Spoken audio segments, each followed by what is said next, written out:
नमस्कार सभी को, स्वागत है आपका हमारी एक नई वीडियो में। तो आज हम फिर से यूपी टेट का गणित का प्रैक्टिस सेट लेके आए हैं, जिसमें 10 से 11 सवाल होंगे और बहुत ही वेरी इंपॉर्टेंट सवाल है ये। चलिए तो फटाफट देर ना करते हुए वीडियो को स्टार्ट करते हैं। चलिए, पहला क्वेश्चन दिया गया है, नीचे दिए गए पैटर्न का सही अध्ययन कीजिए। नीचे दिए गए पैटर्न का सही अध्ययन कीजिए।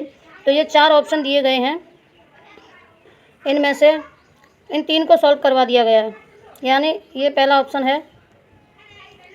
है ये 9 को 9 से गुणा करें, उसमें 7 प्लस कर दें तो हमारा आंसर आएगा 88।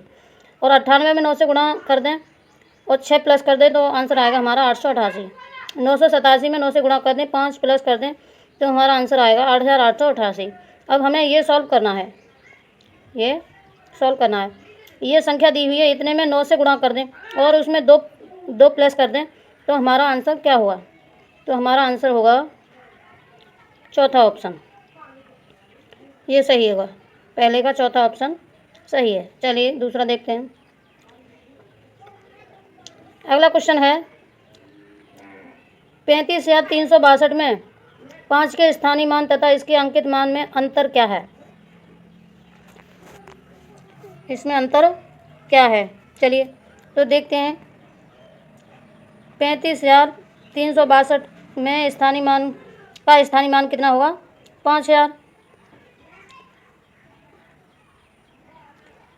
तथा 35,362 में 5 का अंकित मान कितना होगा? 5 बराबर 5। अभिष्ट अंतर, चलिए अभिष्ट अंतर पूछा है इसमें। तो 5,000 में 5,000 से इसमें 5 माइनस कर दो, तो 5 इसमें से 5 माइनस कर दें तो हमारा आंसर कितना आएगा? 4,995। देखिए कौन से ऑप्शन में है 4,995, इसमें है पहला ऑप्शन हमारा सही होगा। दूसरे का पहला ऑप्शन सही होगा। चलिए आगे चलते हैं। अगला क्वेश्चन है,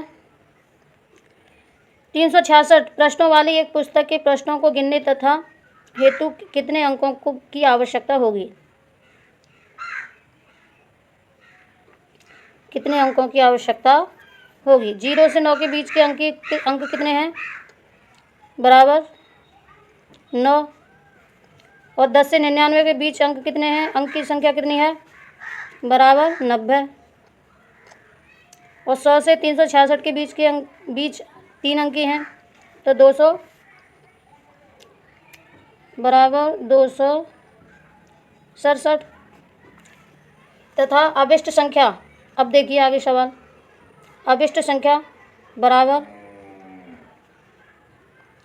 9 गुणा 1, ये गुणा है, 1 मिनट, 9 गुणा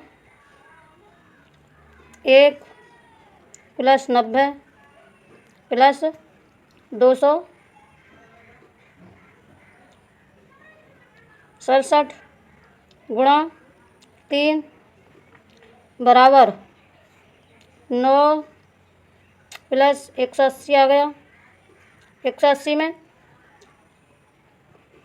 प्लस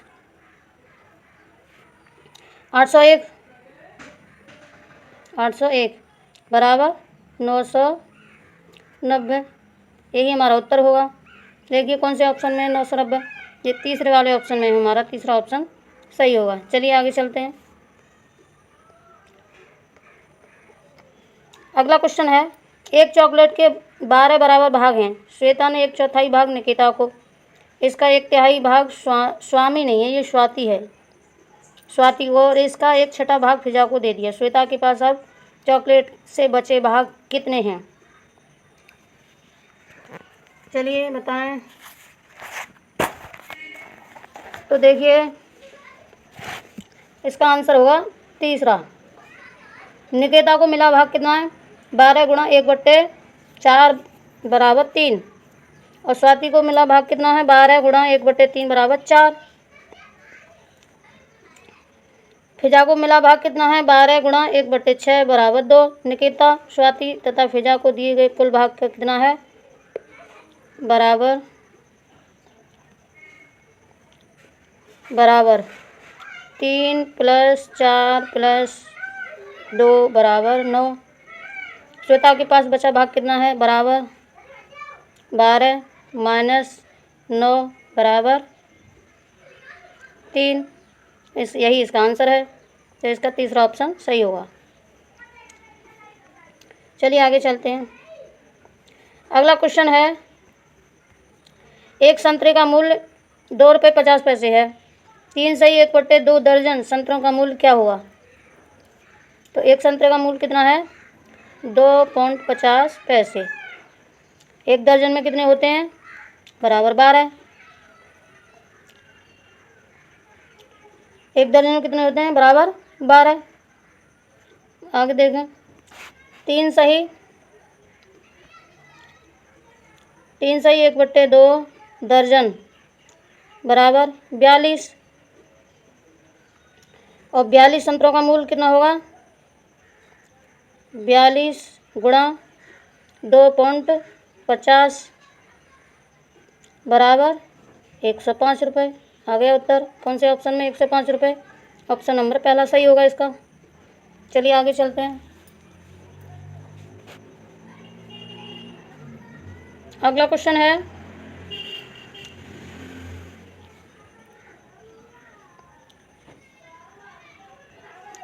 अगला क्वेश्चन है 10 मीटर लंबे एक वर्गाकार कमरे के फर्श को वर्गाकार टाइल्स से पूर्णतः ढकना है। यदि प्रत्येक तिल की लंबाई 50 सेंटीमीटर हो तो आवश्यक तिलों की न्यूनतम संख्या क्या होगी? तो एक वर्गाकार कमरे की लंबाई कितनी है? 10 मीटर। 10 मीटर बराबर 10 मीटर गुणा 100 सेंटीमीटर। आगे चलें, 100 सेंटीमीटर। वर्गाकार कमरे का क्षेत्रफल कितना है? बराबर भुजा स्क्वायर बराबर 1000।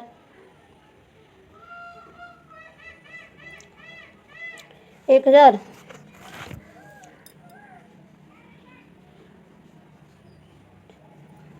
बराबर 1 2 3 4 5 6 वर्ग सेंटीमीटर।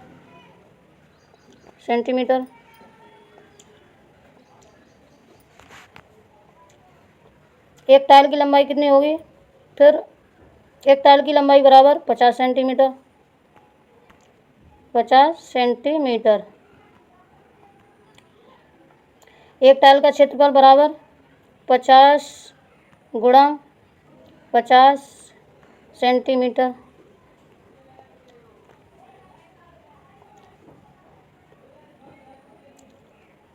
एक हज़ार नहीं,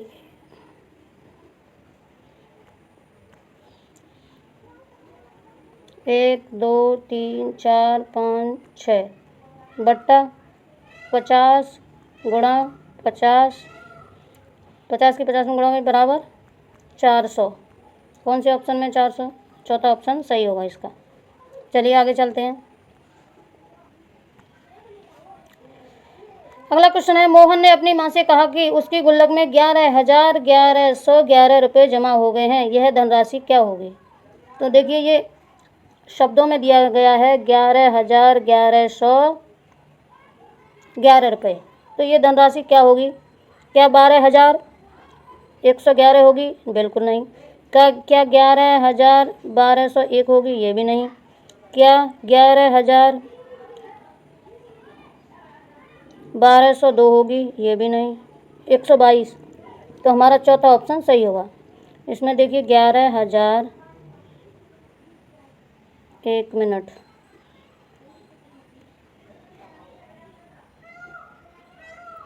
ये 11,000, अब 1100 और 11 ऐसे लिखा जाएगा और 0। तो इसका चौथा ऑप्शन हमारा सही होगा। चलिए आगे चलते हैं। एक अभाज्य संख्या होती है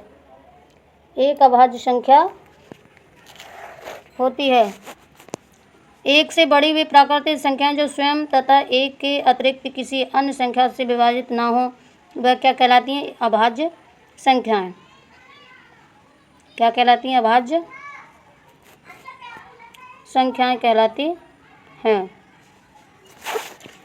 तो चलिए बताएं इसका ऑप्शन क्या होगा।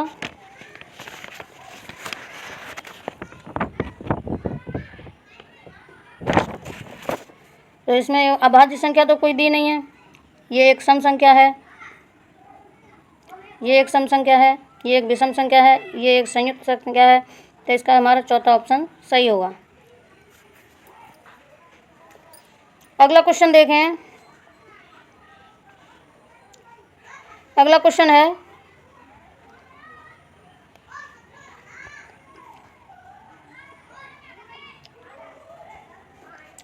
विभाजन के एक प्रश्न में रवि ने गलती से 3 के स्थान पर 8 से भाग दे दिया और उत्तर 15 से कम प्राप्त किया। सही उत्तर क्या होगा?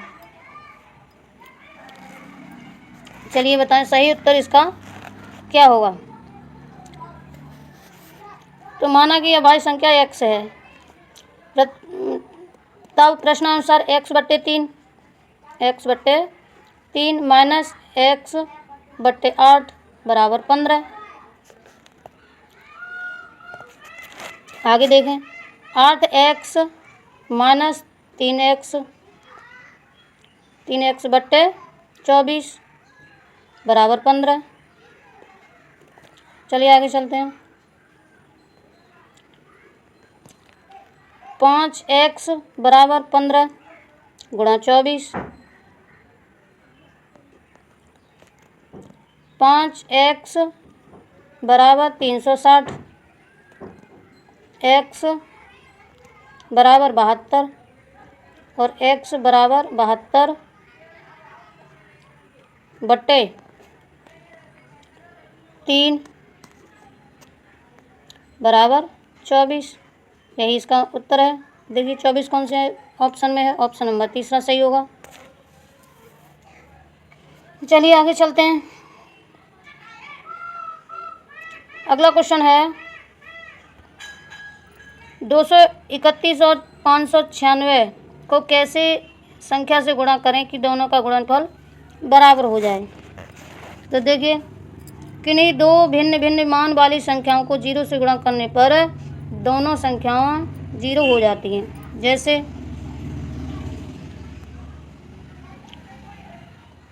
231 गुणा 0, तो इसका आंसर आया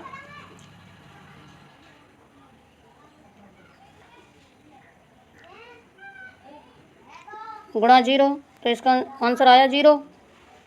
और 596 गुणा 0, तो इसका भी आंसर आया 0। तो देखिए दोनों का गुणनफल 0 आया है। 0 कौन से ऑप्शन है? हमारे पहले में। चलिए ये अगला क्वेश्चन है, ये हमने अपनी तरफ से डाला है। गुणनफल 102 गुणा 201 में क्या जोड़ा जाए, क्या घटाया जाए। गुणनफल 102 गुणा 201 में क्या घटाया जाए ताकि इतने प्राप्त हो। और ये आप इस आंसर को कमेंट बॉक्स में कमेंट करें, इसका उत्तर क्या होगा।